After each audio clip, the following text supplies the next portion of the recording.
Welcome to Not Milk Never Milk. Subscribe if you're lactose intolerant. You begin by preparing the essentials: a running MySQL/MariaDB instance and the Fivem server files. Create a dedicated database and user, then grant proper privileges so the server can read and write. Once done, open your server. CFG and add your resource start lines.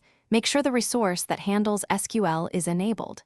This first action creates the bridge. You need database credentials and an active resource to proceed, so verify service status and file presence before moving on. Next, configure the resource that talks to MySQL. Open its config and put host, port, database name, username, and password. Install a compatible driver like MySQLasync or GHMatamiscal and reference it in FX Manifest. Luiso 5M loads it early.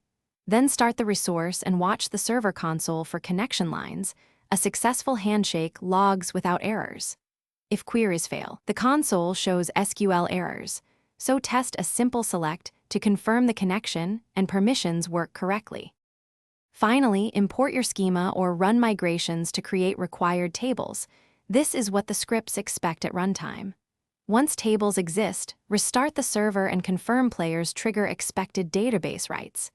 If you hit problems, check common causes: wrong password, user host mismatch, or MySQL bind address blocking remote connections.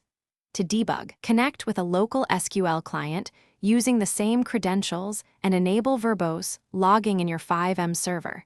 This gives precise errors you. Thanks for watching. If this was helpful, leave a like and consider subscribing. See you next time.